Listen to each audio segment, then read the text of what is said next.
The Wiregrass Museum of Art created the Intergenerational Learning Project to give students like me the opportunity to learn from those in other generations. All of the people interviewed have one thing in common. They have risen above hardships and now have an informed and wise outlook on the past and our future. With each interview, we were presented with an opportunity to learn more about our world, our culture, and our local history. Now we present our conversations with you. My name is Britany Glover. I attend Northview High School and I'm 18 years old. I plan on getting my multimedia degree at Troy University because I love cameras and I love photography and I love just the whole media side of journalism. I'm really excited to interview Miss Rosalind James today. I'm excited to learn about her experiences growing up and who she is and her accomplishments and everything that she's experienced through life. I am a native of Tuscaloosa, Alabama, and I'm the fourth child. I have one brother and 3 sisters, and I attended Tuskegee University. I graduated from Druid High School and attended Tuskegee University, where I received my BS in clothing and design and my master's degree in home economics education. Once I received my master's, I graduated, and out of 80 people, I was able to get the job as a regional extension agent for Auburn University. I retired last year in February after 39 years of working with Extension. I love my job, and you know, when you're serving people, it doesn't seem like work, and I put my heart into my job, and I really enjoy it. And that's one thing I learned from my father was good work ethics, and I put everything I had into my job because I really enjoy helping and serving people.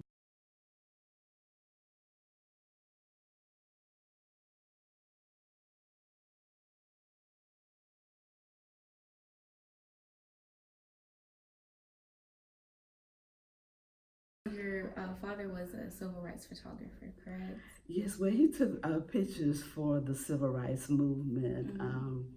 My father started with photography as a hobby when he was very young, and someone suggested to him that this would be a good way to, you know, make a living. And so then he started taking pictures of family events, and then people started calling him to come and take pictures of events in the community. And then by him being one of the first African-American photographers during that time, he got an invitation to take pictures of weddings.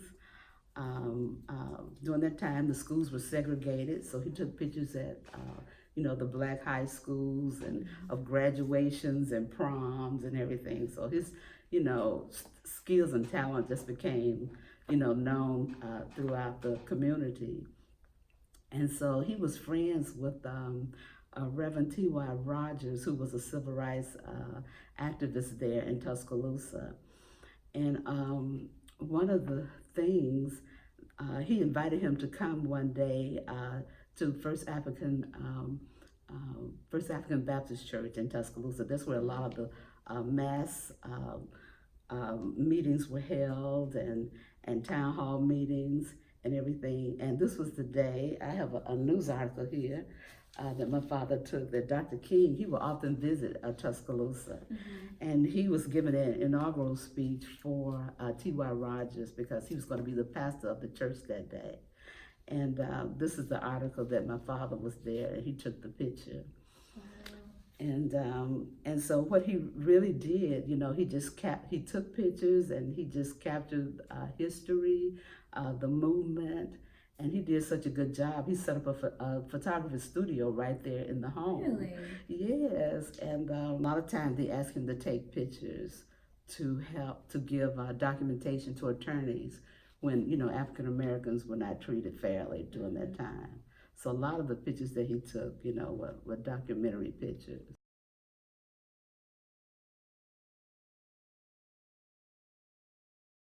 T.Y. Rogers led a march once he was installed as the pastor of First African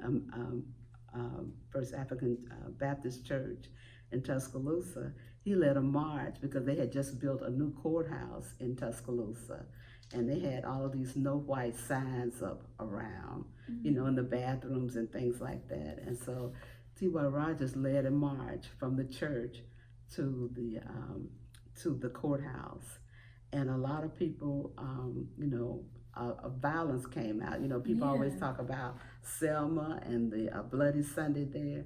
Well, we had a Bloody Tuesday in Tuscaloosa. And people were beaten and arrested, and over 50 people were killed. Were hospitalized. And one of the pictures that I remember my father taking, he went to Druid City Hospital, and there was a picture of a lady in the hospital bed, and one of the tear gas had exploded in front of her face.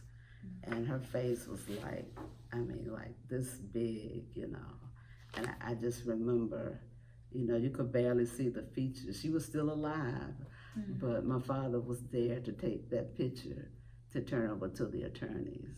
I was 10 years old around that time, and he always protected us and kept us from being in the marches and everything. But what we would do is the young marchers, they were like your age. They were in high school. They would come by the house, and my mom and I would help my mother in the kitchen to cook breakfast for them before they would go to the First African Baptist Church. And my dad was real friendly, you know, with the young people. He loved young people. He was a Boy Scout master. And on this particular day, you know, speaking of another picture, they had just left our house. You know, my dad had them all geared up. We were all excited. I remember them walking down our driveway, and we lived near a railroad track. And so they left. There was about 20 or 30 of them, and they were all excited. And I used to remember, oh, I wanted to go so bad, but, you know, I was just too young. And they were crossing the railroad track, and the train was passing, and there was a white man that was hanging on the back of the train.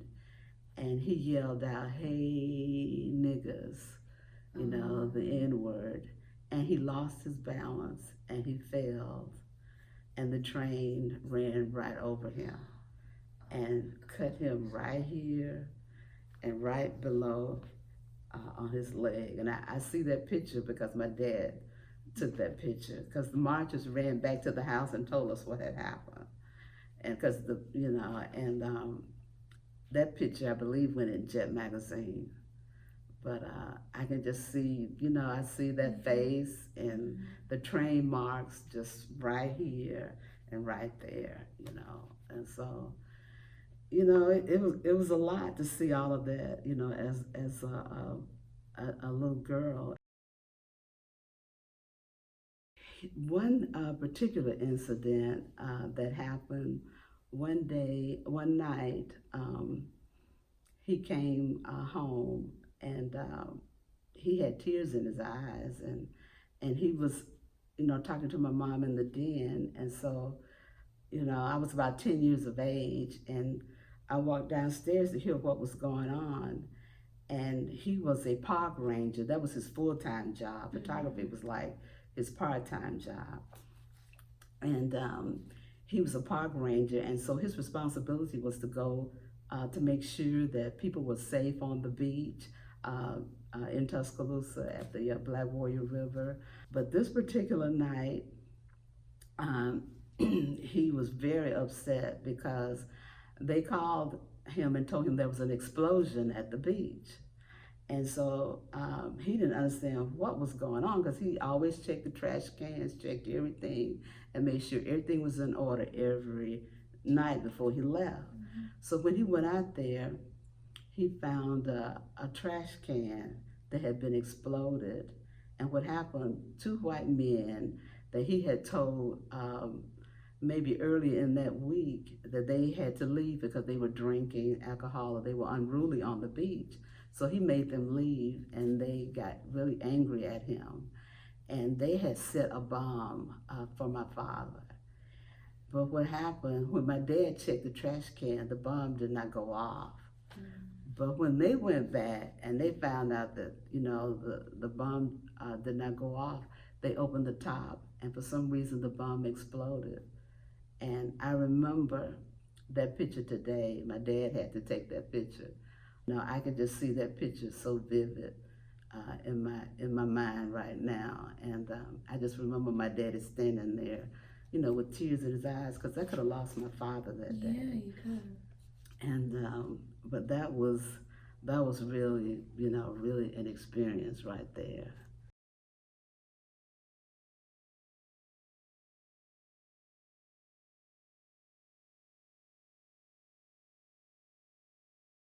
My father, he stayed, he stayed committed to the movements and everything. And I never saw any fear in my father, but one night, um, he was, like I said, my dad was smart, he's an engineer, just real outgoing. He was one of the first ones to have a CB radio. And what you would do, you would talk on the radio, and then to whoever was listening on the station, but then other people could listen in while you were speaking. My dad told me stories about and that. so my dad was just having a good time talking with this white man over the radio. And then all of a sudden I could remember hearing my daddy's voice raised, like he was really angry. And so I remember going out in the den where he had his radio all set up and everything. And they were, these other white men were trying to, when they key in when someone is talking, then you key in to keep somebody else from talking. So they were keying in, they were fussing, they were calling my dad all kinds of names. Then they started threatening him and everything. And this just went on for a while. So I went back in the kitchen with my mom, and then all of a sudden my dad ran into the kitchen, turned all the lights off. I remember we had 5 shotguns, and my daddy handed all of my older siblings a shotgun and told everybody to be quiet. I mean, I could see terror on my dad's face. And I remember looking out of the window. It was black dark. It was real late at night. And I saw 4 carloads of white men pull up in front of our house. And so I just remember staring there. It was a still, quiet night. But for some reason, I wasn't afraid of dying. The only thing that I could think of in my mind was that I wasn't going to see my mother tomorrow. That's just what I kept thinking. I'm not going to ever see my mother again. And it looked like they stood outside there forever. My mother was a quiet, strong, but she is, because they're still living. And she was very strong, and she loved us, she protected us, and she was a woman of a lot of courage. And she was indeed the wind beneath my father's wings. She was always right there to support my dad. And I remember, just looking out of the window, and I didn't think they were ever going to leave. And then finally they drove off. And so I said, wow. And then the next morning I heard this noise, and my dad walked outside the kitchen, and the white men that had talked to my father over the radio, they had beaten him up, broke both of his hands, and threw him at the porch. And my dad had to take him to the hospital. And so, it was a lot of things. He didn't take any pictures of that or anything, but like I say, I never saw any fear in my father. And one thing, in spite of all, that he went through and our family went through, because there was a riot downtown in Tuscaloosa, and they were throwing rocks at our car. And we had to lay down in the car, in order, to get home and everything. But in spite of everything that, my dad experienced and all, he never taught us to hate anyone. But he always told us to stand up for ourselves and to get a good education and to be the best that we could be.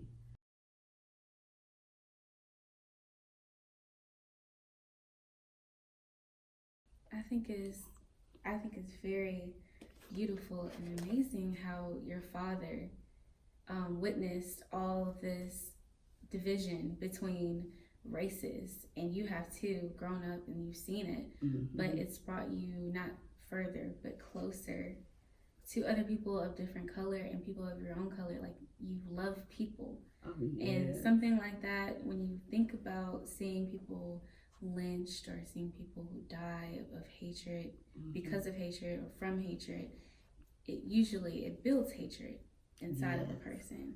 And I think that because you have gained love from hatred is amazing. It's really humbling to see. When you love Jesus and when you love your parents and you see suffering that people have done, you want to try to go out and make life better for other people. I think the greatest lesson that I learned from this interview is that you can't let hatred change you. No, you can't. You can't. You can't let what happens around you change who you are. No, you can't. You can't. You just have to stay focused, be who you are, and make sure you're doing the right thing. Because that way you always have internal peace. And I feel I have that internal peace right now. And I think my father does too. That's why he says he couldn't be contacted for any comments, because he's at peace. He did what he was supposed to do, and so he, his job was finished.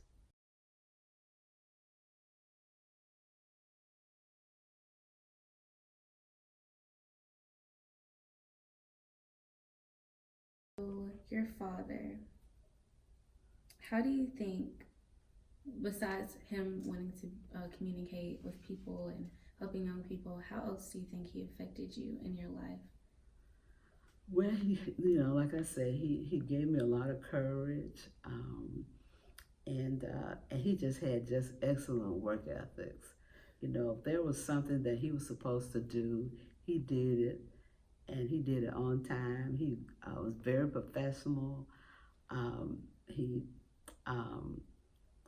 just was a good, caring, honest person and everything. And sometimes he have a little temper. I think over the years, he saw so much, and he was mistreated a lot on his job because he was a very smart man.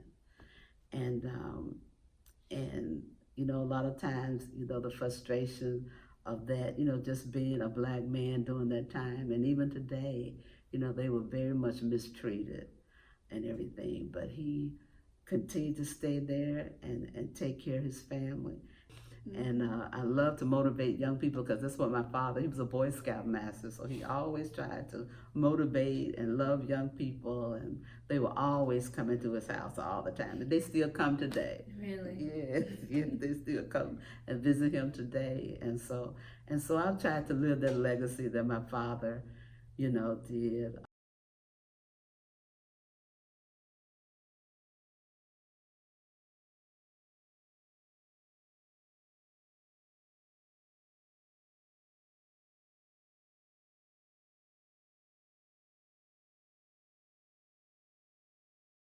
After watching this film, we hope you have learned more about your history and choose to become an ally to your neighbor in the future.